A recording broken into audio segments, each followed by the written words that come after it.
Padre Celestial, te adoramos, bendecimos tu nombre, Padre, te glorificamos y te damos gracias, Señor. Te pedimos perdón por todos nuestros pecados, te pedimos que nos limpies de todo pecado y de toda maldad.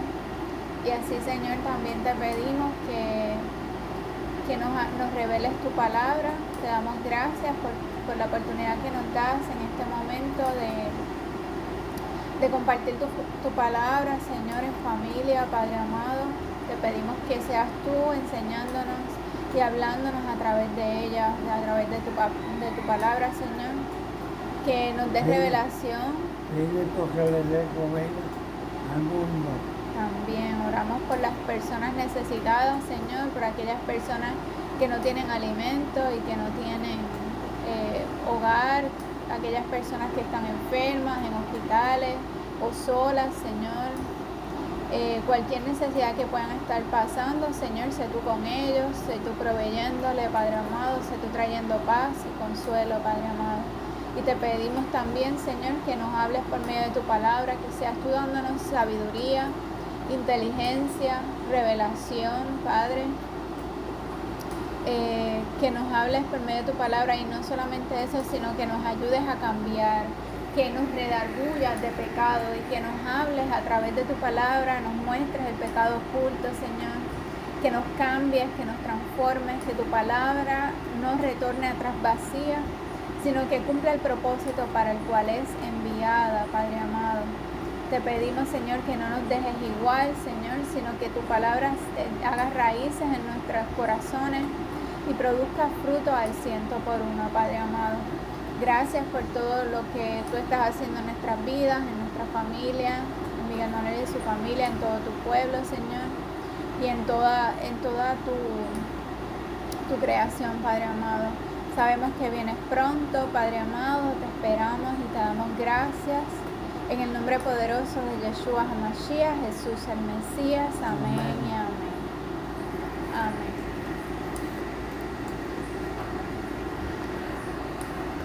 Pues la semana pasada estuvimos estudiando el libro de Juan, ¿verdad? Empezamos el libro de Juan y hoy vamos a estudiar el capítulo 2.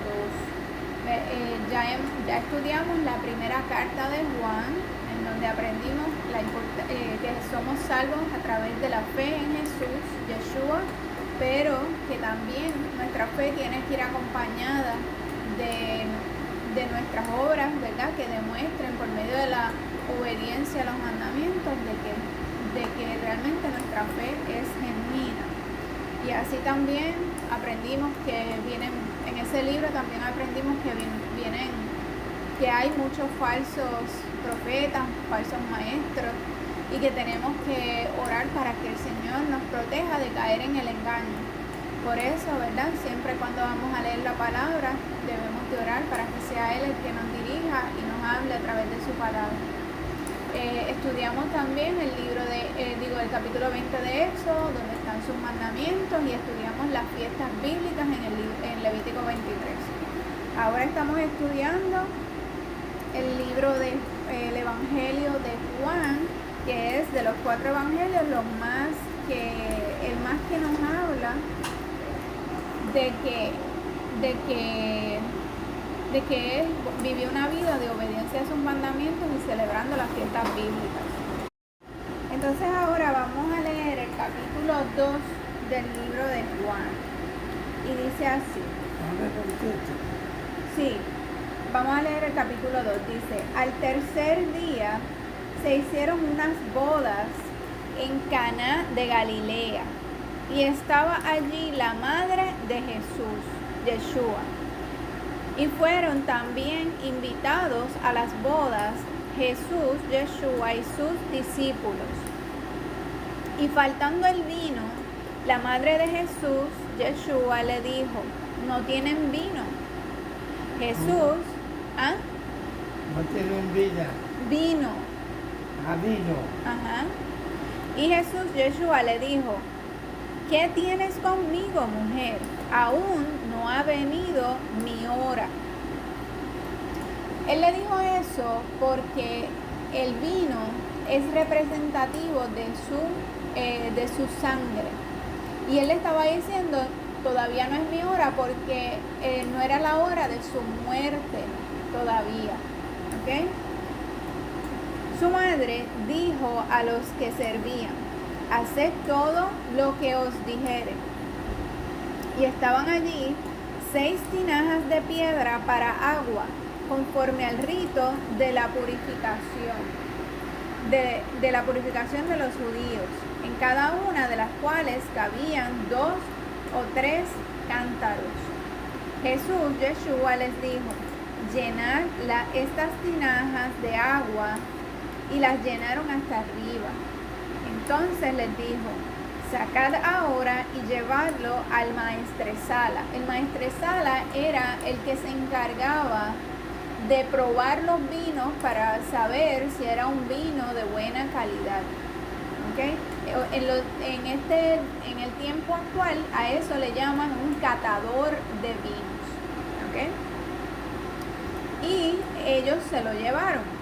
Cuando el maestresala probó el agua hecha vino, sin saber él de dónde era, aunque lo sabían los sirvientes que habían sacado el agua, llamó al esposo y le dijo: todo hombre sirve primero el buen vino, y cuando ya han bebido mucho, entonces sirven el inferior. Mas tú has reservado el buen vino hasta ahora. Este principio de señales hizo Jesús, Yeshua, en Caná de Galilea, y manifestó su gloria, y sus discípulos creyeron en él. Después de esto descendieron a Capernaum, él, su madre, sus hermanos y sus discípulos, y estuvieron allí no muchos días.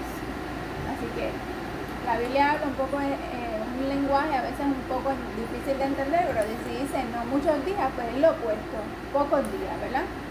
Estuvieron pocos días allí. ¿En dónde? En Capernaum. ¿Quiénes? Él, su madre, sus hermanos y sus discípulos. La gente piensa que Jesús, Yeshua, no tenía hermanos, hijos de María, pero sí los tenía.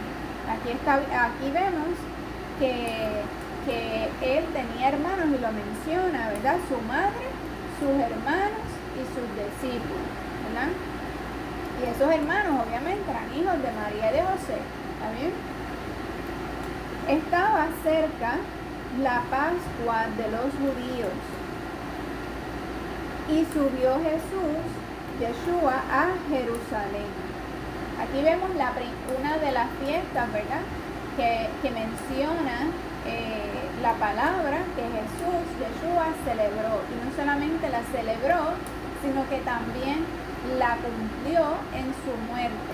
La Pascua era cuando se sacrificaba el cordero para celebrar la cena que daba inicio a la fiesta de panes sin levadura. Y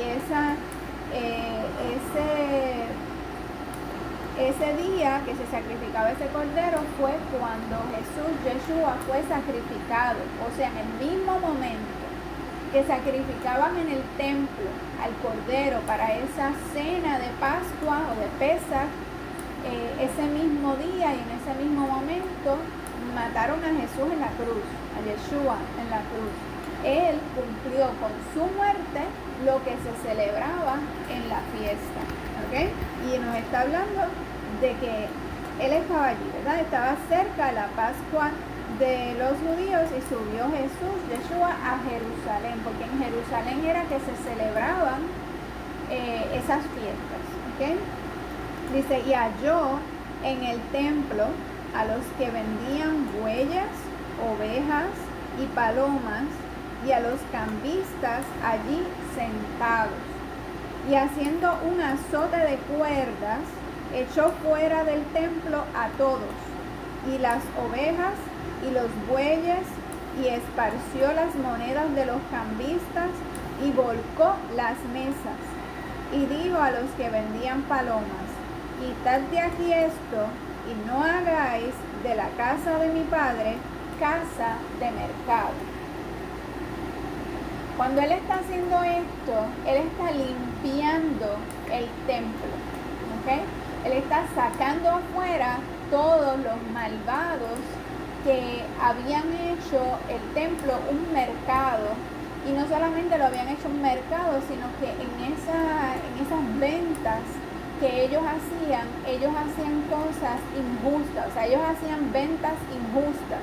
Vendían animales que tenían algún defecto, que eran tuertos, cojos, y le ponían precios que no eran justos tampoco para quien los compraba, ¿ok? Entonces, el Señor, ¿verdad? Jesús, Yeshua, está limpiando el templo. Y fíjate que menciona que es pronto, o sea, este evento de limpiar el templo sucedió antes de la fiesta de la Pascua o del sacrificio de la Pascua, que daba inicio a la fiesta de panes sin levadura. Entonces, parte de lo que es la preparación de la fiesta de panes sin levadura es limpiar nuestros hogares, ¿verdad? Y sacar toda levadura. La levadura representa el pecado, representa la hipocresía de los fariseos, representa la maldad en nuestro corazón. Entonces, cuando para la fiesta de panes sin levadura la palabra nos ordena que debemos limpiar nuestro hogar, nuestra casa, de toda levadura, es un acto representativo que lo estamos haciendo a nivel físico, en el mundo material. Estamos limpiando nuestra casa, sacando toda levadura, pero asimismo eso representa lo que tenemos que hacer en nuestro corazón, examinar nuestro corazón y de pedirle a Dios que nos muestre, nos revele si hay algo en nuestro corazón que a Él no le agrada, una mala actitud, ¿verdad? Algo que estamos haciendo que a Él no le agrada, y pedirle que nos perdone y que nos limpie de todo eso que está en nuestro corazón que todavía no hemos entregado al Señor. Pues eso, Él nos está dando ejemplo aquí en este evento de lo que debemos de hacer y lo que Él hizo: limpiar el templo, sacar todo lo que estaba mal en el templo, limpiarlo, sacar la maldad y a todos esos malvados del templo, ¿ok? Entonces dice: entonces se acordaron sus discípulos que está escrito: el celo de tu casa me consume. Ahí están citando la palabra, ¿verdad? Que los discípulos, dice aquí que se acordaron de un texto que está en la Biblia, ¿verdad? Que de acuerdo a la nota que está aquí al pie de la página, dice que está en Salmo 69:9, ¿verdad? Ellos se acordaron de ese texto de Salmo 69:9 que dice: el celo de tu casa me consume. Y esa palabra del Salmo se cumplió en Jesús, Yeshua, ese día, ¿ok? Y los judíos respondieron y le dijeron: ¿qué señal nos muestras ya que haces esto? Respondió Jesús, Yeshua, y les dijo: destruid este templo y en 3 días lo levantaré. Dijeron luego los judíos: en 46 años fue edificado este templo, y tú en 3 días lo levantarás. Mas él hablaba del templo de su cuerpo. Por tanto, cuando resucitó de entre los muertos, sus discípulos se acordaron que él había dicho esto, y creyeron la escritura y la palabra que Jesús, Yeshua, había dicho. Así que Jesús, ¿verdad? Yeshua dijo esas palabras de que él iba que él iba a levantar ese templo. Después que lo destruyan, lo iba a levantar en 3 días. Y eso fue lo que hizo, ¿verdad? Después que murió, 3 días después resucitó. ¿Ok? Así que eso es otra profecía cumplida de él. Estando en Jerusalén, en la fiesta de la Pascua, muchos creyeron en su nombre, viendo las señales que hacía.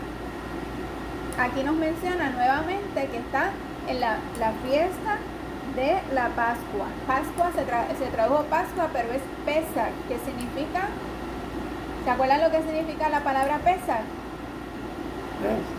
Pesach, con J al final o con CH, algunas palabras las personas lo escriben. ¿Se acuerdan lo que significa? Pesach, que se tradujo como Pascua, ¿no? Significa pasar por alto. ¿A qué se refiere? Pasar por alto. No me interesa. No, en ese caso no se refiere a eso.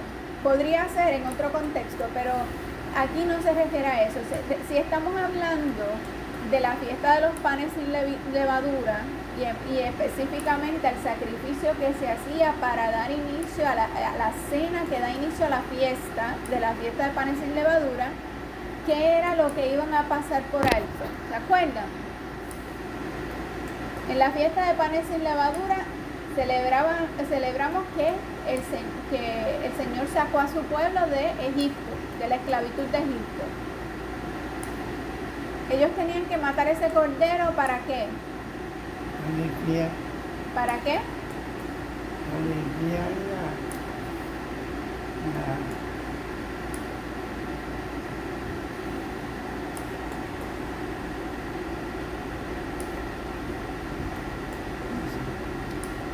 Acuérdate que la cena que se hacía, el Señor le mandó, sacrifiquen un cordero, con la sangre de ese cordero van a pintar los dinteles de las puertas, y entonces, ¿qué era lo que iba a pasar por alto?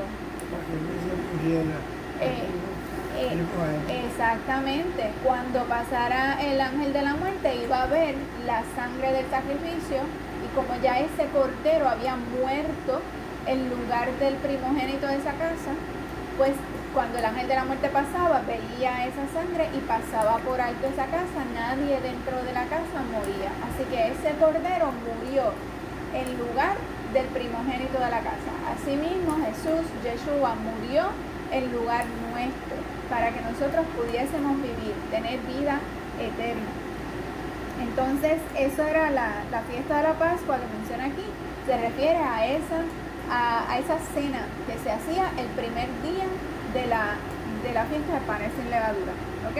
Estando en Jerusalén en la fiesta de la Pascua de Pesach, muchos creyeron en su nombre viendo las señales que hacía. Pero Jesús mismo, Yeshua, no se fiaba de ellos porque conocía a todos y no tenía necesidad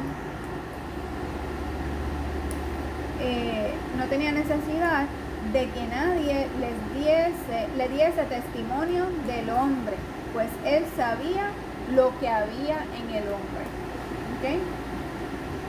Voy a seguir el capítulo 3, dice, había un hombre de los fariseos que se llamaba Nicodemo, un principal de entre los judíos. Este vino a Jesús, Yeshua, de noche y le dijo, Rabí, sabemos que has venido de Dios como maestro, porque nadie puede hacer estas señales que tú haces si no está Dios con él.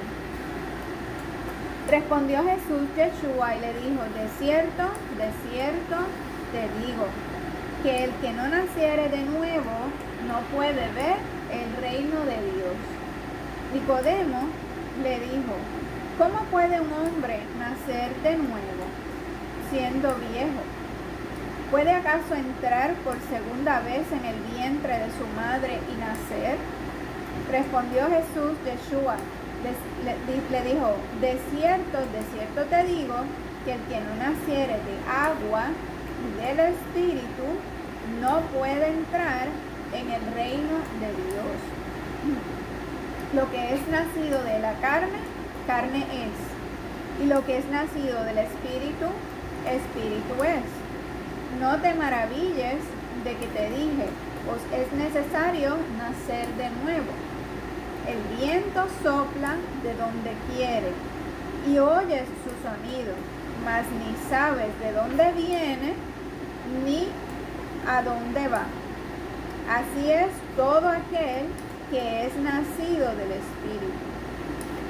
Respondió Nicodemo y le dijo, ¿cómo puede hacerse esto? Respondió Jesús, Yeshua, y le dijo, ¿eres tú maestro de Israel y no sabes esto?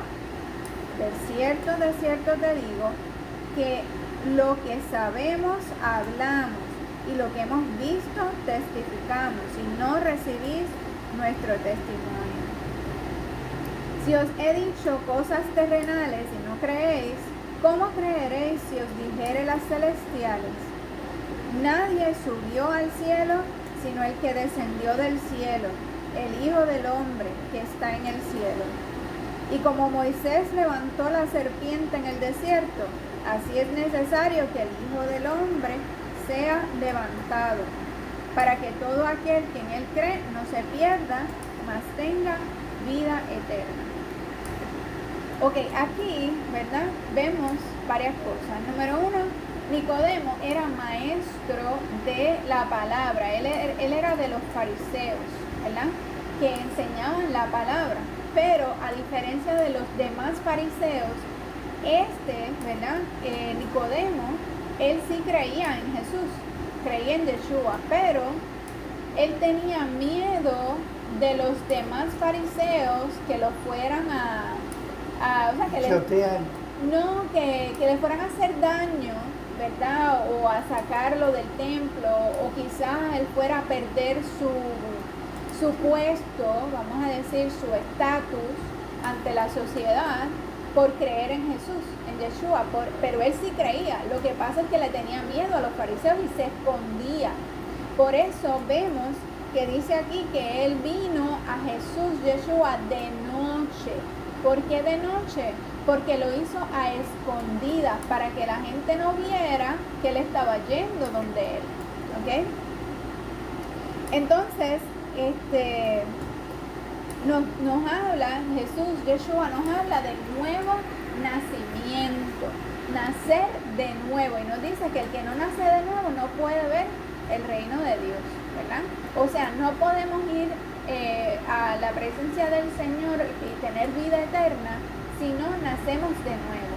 ¿Y qué es nacer de nuevo? Es cuando morimos a nuestros propios deseos, cuando morimos a nuestras viejas actitudes, cuando morimos a todo lo que hay en nosotros que no le agrada al Señor y decidimos, número uno, creer en Él, sabiendo, número uno, que nosotros somos pecadores y que Él es nuestro Salvador y que solamente a través de su sangre, a través de creer en Él, a través del sacrificio que Él hizo en la cruz, solamente así podemos obtener la salvación y la vida eterna.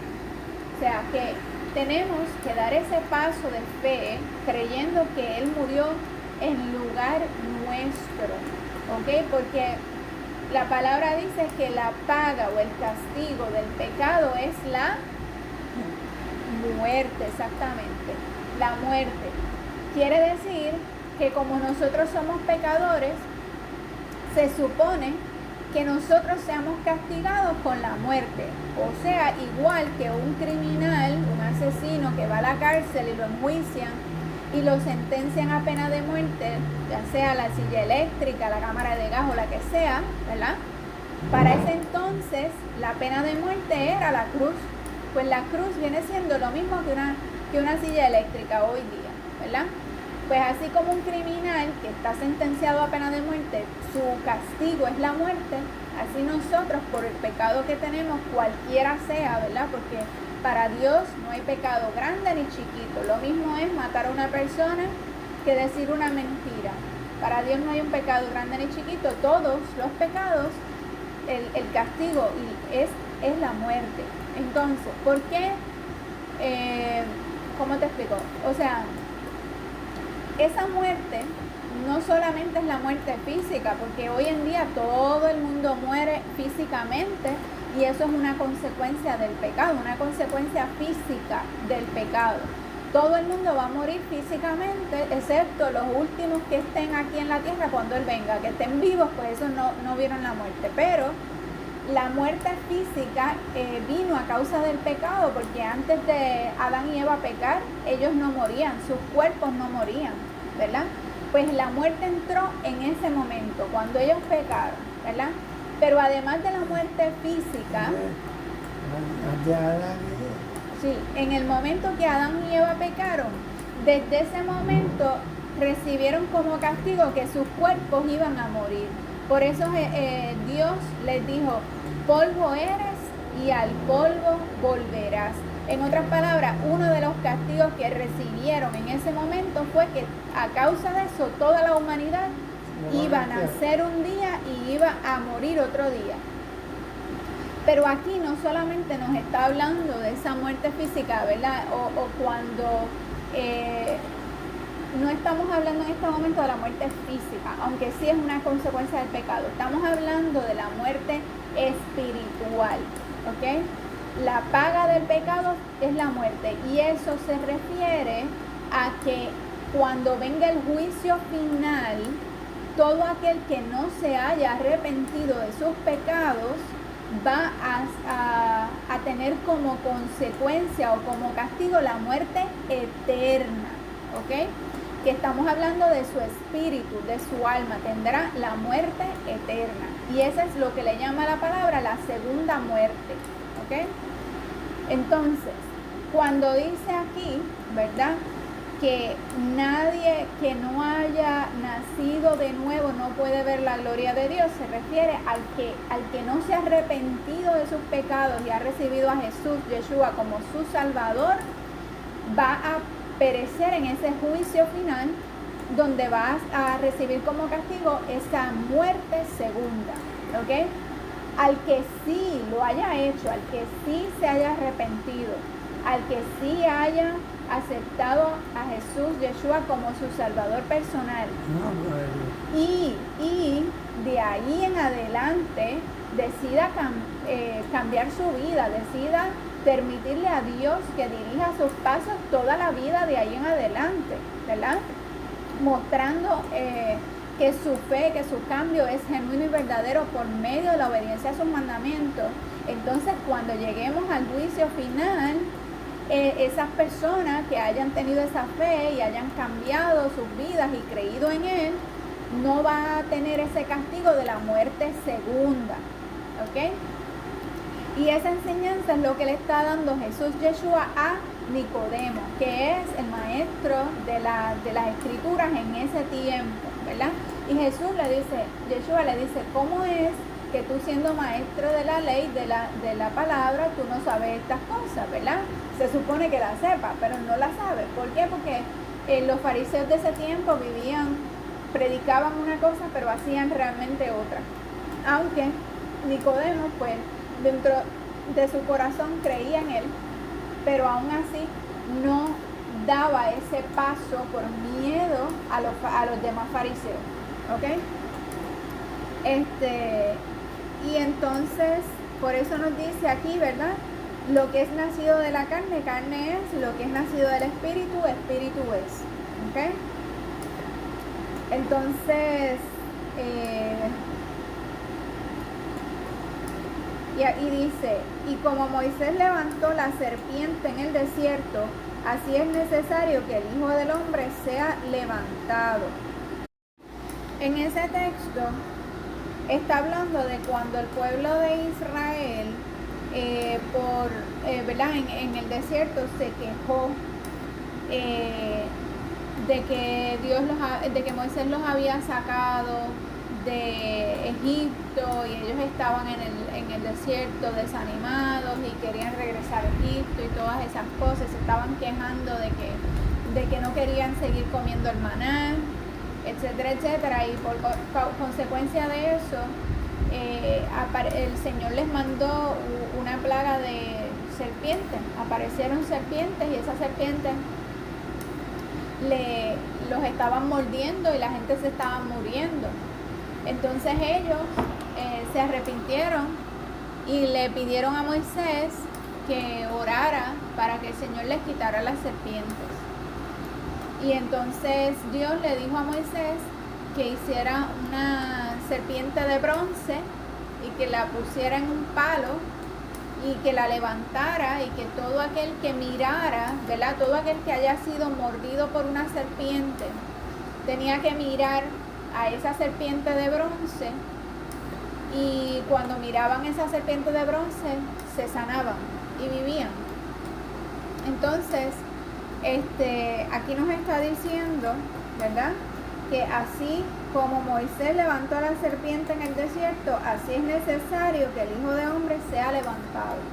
Esa serpiente lo que hacía era que les recordaba al pueblo de Israel su pecado, y básicamente cuando la persona miraba a la serpiente, estaba, como quien dice, reconociendo su pecado, estaba dándose cuenta que él pecó contra el Señor, ¿verdad? Y al haber reconocido su pecado, era que recibía la sanidad, ¿ok? Asimismo, Jesús Yeshua fue levantado en la cruz para morir por nosotros, y cuando nosotros lo reconocemos a Él y reconocemos nuestro pecado, es que entonces obtenemos, ¿verdad?, el perdón de los pecados, y el Señor nos da vida eterna. Entonces, básicamente esa serpiente de bronce era una representación de lo que Jesús Yeshua iba a hacer en la cruz, porque en la palabra hay un versículo que dice que maldito es todo el que colgare de un madero. Entonces el que colgare de un madero, Jesús Yeshua murió en la cruz, y cuando estaba clavado en la cruz estaba colgando de un madero, ¿verdad?, colgando de la cruz que estaba hecha de madera, ¿verdad?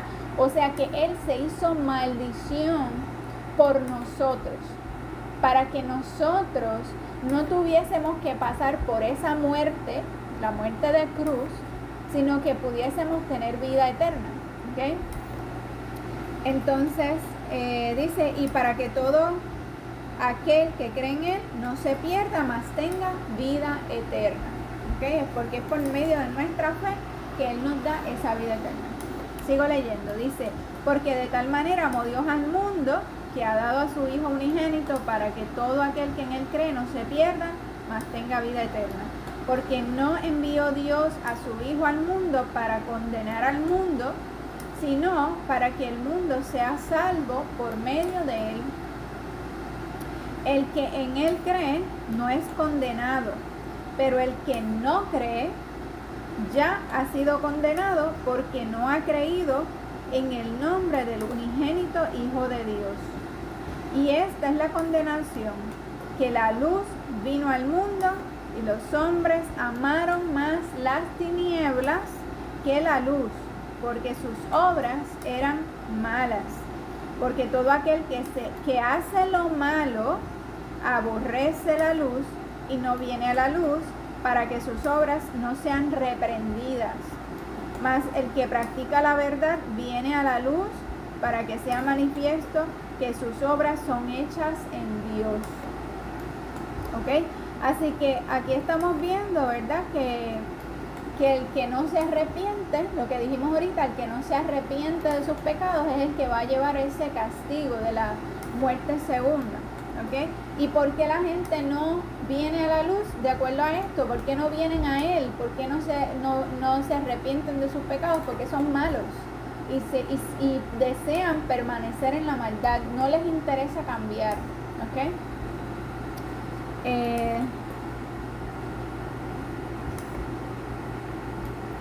Pero dice, más el que practica la verdad viene a la luz, para que sea manifiesto que sus obras son hechas en Dios, ¿ok? Así que nuevamente volvemos a lo mismo. Nuestra fe en Jesús no puede ser de la boca para afuera. No podemos decir, sí, yo creo en Dios, sí, yo creo que Jesús murió por mí, pero sí, seguir viviendo una vida a lo loco y en pecado. No se puede, porque no podemos estar con Dios y con el diablo a la misma vez. Si nosotros creemos en Él, si nosotros decimos que estamos con Él, pues nosotros tenemos que seguir una vida, vivir una vida que sea del agrado de Él, ¿verdad? Obedeciendo a los mandamientos. Sigo leyendo en el versículo 22, dice, después de esto vino Jesús, Yeshua, con sus discípulos a la tierra de Judea, y estuvo allí con ellos, y bautizaba. Juan bautizaba también en Enón, junto a Salim, porque había allí muchas aguas, y venían y eran bautizados. Porque Juan no había sido aún encarcelado, Entonces hubo discusión entre los discípulos de Juan y los judíos acerca de la purificación. Y vinieron a Juan y le dijeron: Rabí, mira que el que estaba contigo al otro lado del Jordán, de quien tú diste testimonio, bautiza y todos vienen a él. Respondió Juan y dijo: no puede el hombre recibir nada si no le fuere dado del cielo. Vosotros mismos me sois testigos de que dije: yo no soy el Cristo, sino que soy enviado delante de él. El que tiene la esposa es el esposo. ¿Quién es el esposo y quién es la esposa? El esposo se refiere aquí a Jesús, Yeshua, ¿verdad? Que es el Mesías, el Cordero Inmolado. Y la esposa es a quien él viene a buscar cuando él regrese. Y esa es su iglesia, el pueblo de Israel, ¿verdad? Que es su pueblo. Todos los que son hijos de Dios, todos los que han nacido de nuevo y han negado, ¿verdad? Se han negado a sí mismos y han decidido vivir una vida de arrepentimiento y de obediencia a su palabra. Eso es lo que le llama la palabra la esposa, todo el pueblo de Dios, ¿ok?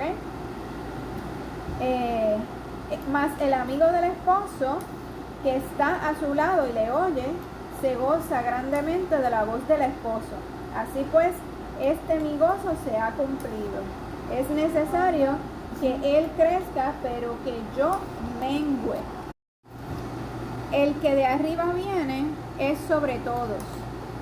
El que es de la tierra es terrenal, y cosas terrenales habla. El que viene del cielo es sobre todos. Y lo que vio y oyó, esto testifica, y nadie recibe su testimonio. El que recibe su testimonio, atestigua que Dios es veraz, porque el que Dios envió, las palabras de Dios habla, pues Dios no da el Espíritu por medida. El Padre ama al Hijo y todas las cosas ha entregado en su mano. El que cree en el Hijo tiene la vida, pero el que rehúsa creer en el Hijo no verá la vida, sino que la ira de Dios está sobre él. Aquí Juan está hablando, ¿verdad?, de Jesús, Yeshua, ¿verdad?, de que él está por encima de Juan, o sea, que él está testificando de que Jesús, Yeshua, es el enviado que venía a la tierra a salvar la humanidad. Por eso dice, déjame ver cómo es que lo dice, ¿verdad? El que de arriba viene, o sea, él viene de arriba, del cielo, ¿verdad? Y es sobre todos. Enviado por Dios. Exacto, porque es Dios mismo que dejó su trono y vino a esta tierra a morir por nosotros, ¿ok? Entonces, y dice, porque el que Dios envió, las palabras de Dios habla, pues Dios no da el Espíritu por medida. O sea, nosotros somos llenos del Espíritu Santo y no hay una medida para que el Espíritu Santo viva en nuestro corazón, sino que todos los que somos hijos de Dios, el Espíritu Santo viene a vivir en nuestro corazón y no hay medida para eso, sino que lo da sin límite, ¿verdad? Entonces dice, el que cree en el Hijo tiene vida eterna. Nos repite, ¿verdad?, que esa vida eterna viene por la fe. Pero el que rehúsa creer en el Hijo no verá la vida, sino que la ira de Dios está sobre él. La ira de Dios va a ser cuando ya al final de los tiempos, ¿verdad?, cuando Él regrese y ocurra lo que es el juicio final. Ahí es que va a ser la ira de Dios, que también va a ser derramada, ¿verdad?, sobre esta tierra. Lo que habla en el Apocalipsis, las copas de la ira, son unos castigos que vienen para todos los malvados que no se arrepintieron de sus pecados, ¿ok? Y bueno, ahí vamos a terminar, ahí se acaba el capítulo 3, leímos hoy 2 y 3, vamos a orar. ¿Tienen alguna pregunta o algo que quieran comentar? Mamá, ¿tienes alguna pregunta? ¿No? Ok, pues vamos a orar entonces. Mamá, dale la mano a papi. Vamos a orar. Señor, mi Dios, gracias por tu palabra. Gracias por este tiempo que nos das en día de reposo para mami, papi y yo estudiar tu palabra y todas las personas que lo puedan escuchar después, Padre amado, en la grabación. Te pedimos que podamos, Señor, recordar tu palabra, retenerla, ponerla por obra. Te damos gracias por haber muerto por nosotros en la cruz. Te damos gracias por tu palabra, porque tu palabra no retorna atrás vacía, sino que cumpla el propósito para el cual es enviada. Gracias por tu salvación, por la vida eterna. Te pedimos que nos continúes purificando por medio de tu sangre, por medio de tu sacrificio, por medio de la fe en ti, Señor. Y el fuego de tu presencia continúe quemando en nosotros, en nuestro corazón, todo aquello que no te agrada, todo aquello que no te pertenece. Y así como tú limpiaste el templo y sacaste a los malvados del templo y todo lo que no era de tu agrado, te pedimos que continúes limpiando nuestros corazones y sacando todo lo que hay en nuestros corazones que no es de tu agrado, Señor. Te pedimos que nos prepares para el día de mañana, que vamos a estar celebrando el día de las trompetas, recordando que tú regresas, Señor. Te pedimos que prepares nuestros corazones y los de las personas que vayan a venir, Padre amado. Que seas tú glorificándote, que podamos celebrar el día de las trompetas en paz, en armonía y más que nada que te conozcamos más por medio de esta celebración y como dice tu palabra, que velemos y te esperemos porque tú regresas, para que no nos tome como al mundo, como a la gente que no te tiene a ti, que vendrás para ellos como ladrón en la noche, pero para tu pueblo no vendrás así, porque te estaremos esperando, Señor. Y en el día de las trompetas recordamos y anunciamos que tú regresas pronto, Padre amado. Gracias, Padre, te esperamos y te pedimos, Señor, que limpies nuestros corazones y que nos ayudes a estar listos para celebrar el día de las trompetas, pero también, Señor, para el día en que tú decidas venir, en que tú vas a venir. No sabemos cuándo será, pero tú, Señor, lo sabes y te pedimos que nos ayudes a estar listos para ese día, que nos purifiques y nos ayudes a vivir una vida de fe y obediencia, como lo dice Apocalipsis 14:12, que los santos son aquellos que creen en ti, en tu muerte y en tu resurrección, y que también obedecen tus mandamientos, Padre. Te damos gracias y te pedimos que tu palabra rinda fruto al 100 por 1 en nuestras vidas, en nuestros corazones, Padre. Te bendecimos, te glorificamos y te damos gracias. Amén y amén, en el nombre poderoso de Yeshua HaMashiach, Jesús el Mesías. Amén y amén. Amén.